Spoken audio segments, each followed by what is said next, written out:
Mes bien-aimés, je vous adresse mes salutations affectueuses au nom de Jésus-Christ. Cet endroit est-il magnifique? De ce côté, il y a la mer et de l'autre, un magnifique jardin. C'est une grande joie pour moi de vous parler depuis cet endroit. Cet endroit se trouve situé dans l'État de Sarawak, en Malaisie. C'est ce qu'on appelle géographiquement la Malaisie de l'Est, ou appelée East Malaysia. C'est-à-dire qu'à partir de Kuala Lumpur, la capitale de la Malaisie, il faut environ 2 heures d'avion pour venir ici. C'est une région insulaire située au-delà de la mer et elle fait également partie de la Malaisie. Dans cette région se trouve une ville côtière appelée Miri. Elle est très belle, avec des zones montagneuses, une région très fertile, et ils y ont aménagé de magnifiques jardins. C'est pourquoi beaucoup de gens viennent dans cette région pour faire de la marche et ils en profitent énormément. Nous aussi, nous devons apprécier et nous réjouir de la création que le Seigneur a faite. S'il y a un jardin à proximité, il faut aller marcher. Il ne faut pas rester assis paresseusement après s'être levé le matin. Nous devons rester actifs. Pour cela, marcher 40 minutes le matin aidera votre corps à rester en bonne santé et votre esprit sera paisible, joyeux et plein d'enthousiasme. D'accord? Bon, maintenant vous vous demandez peut-être, qu'est-ce que le Seigneur me dit? Quelqu'un vous a blessé émotionnellement, a affecté votre cœur, dans votre maison, sur votre lieu de travail, ou même dans certaines situations à l'église, certaines personnes se mettent en colère et veulent se venger. Cette belle-fille a monté mon fils contre moi en lui racontant des choses sur moi. Il a commencé à me détester. Je ne peux pas laisser passer ça. Je dois faire quelque chose. Avez-vous des pensées comme « je dois me venger, je dois leur faire quelque chose ». Parfois, en voyant certaines personnes, on ressent ce genre de pensée. Ils continuent à me déranger, je dois leur faire quelque chose. Même si je ne peux rien faire extérieurement, intérieurement, cette pensée persiste. Je dois faire quelque chose contre eux. Mais savez-vous ce que le Seigneur dit dans Proverbes chapitre 20, verset 22? Ne dis pas, je rendrai le mal. Mon fils, ma fille, oui, ils te font du mal, c'est vrai. Ils mentent à ton sujet, ils te font souffrir, ils t'accusent à tort, certainement.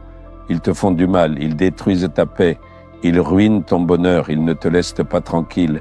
Ils te dérangent sans cesse, c'est très clair. Mais ne dis pas, je vais leur rendre le mal. Ne dis pas cela, mon fils, ma fille. Le Seigneur dit, alors, que faut-il faire? Demande, et le Seigneur te répondra. Espère en l'Éternel, et il te délivrera. Attends patiemment. Que ceux qui t'insultent continuent à le faire, que ceux qui te rabaissent continuent, laisse-les faire. Qu'ils répandent des mensonges contre nous, qu'ils nous provoquent, qu'ils le fassent, qu'ils fassent le mal. Mais ne pense jamais à rendre le mal pour le mal. Cela fait maintenant 50 ans que je marche sur le chemin du ministère et je me suis entièrement consacré à ce service. J'ai affronté tant de méchanceté, de fausses accusations, des moqueries, des paroles blessantes, dites à d'autres, dites à ma famille, et les souffrances qui en ont découlé. J'en ai beaucoup enduré, causées par des personnes qui étaient proches de moi. J'ai aussi été blessé par des inconnus, des gens qui n'avaient aucun lien avec moi, mais qui faisaient quand même du mal. J'ai vu tout cela. C'est ça, la vie dans ce monde. Il y a certaines personnes, des gens au cœur vraiment mauvais, à qui notre bonheur ne plaît pas du tout.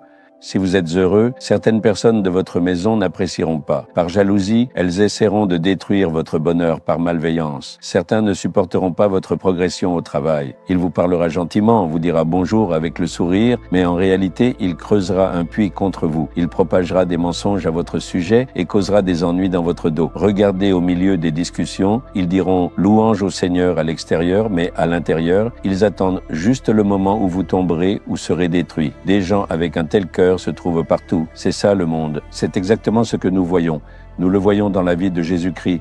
Nous le voyons aujourd'hui dans le monde. C'est ça, le monde dans lequel nous vivons. Les gens qui nous font du mal sont de plus en plus nombreux, mais ne pensez pas à rendre le mal pour le mal. Réfléchissez combien de personnes vous vengez, combien de personnes sont à la maison, combien sont dehors. Ils sont dans la rue, pas au travail, ils sont à l'intérieur de l'église. Alors pourquoi disent-ils non? S'il te plaît, attends-moi, s'il te plaît, pardonne-moi. Seigneur, je pardonne les gens qui font le mal. Je les bénis. J'attendrai pour vous.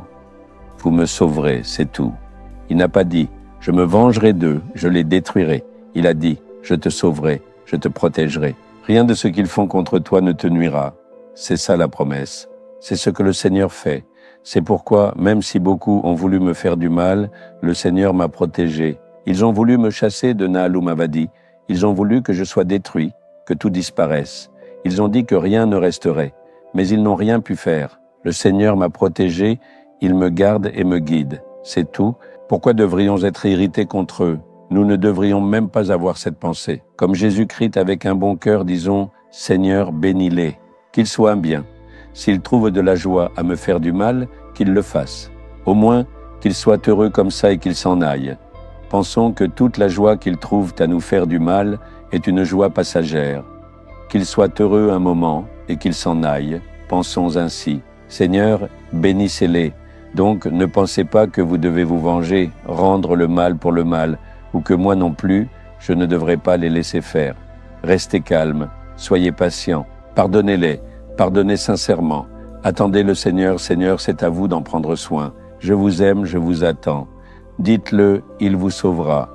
Rien ne se passera comme ils le disent. Il ne laissera pas les choses se passer comme ils le prétendent. Ils ne peuvent pas nous détruire, ils ne peuvent pas nous éliminer, ils ne peuvent pas nous séparer.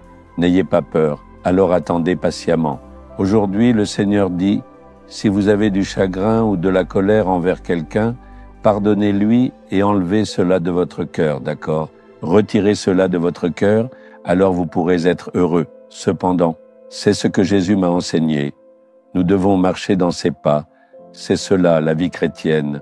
Ce n'est pas seulement lire la Bible, prier, aller à l'église ou donner des offrandes. Non, il faut marcher dans ses pas, comme il a marché. C'est ça, la vie chrétienne. Aujourd'hui, je me rends à toi, Seigneur. Moi aussi, je veux marcher dans tes pas. Je ne dois pas avoir de pensée de vengeance ou de rendre le mal pour le mal. Autour de moi, il y a des gens qui me font du mal, qui me causent de la douleur. Je les pardonne sincèrement. Je les bénis.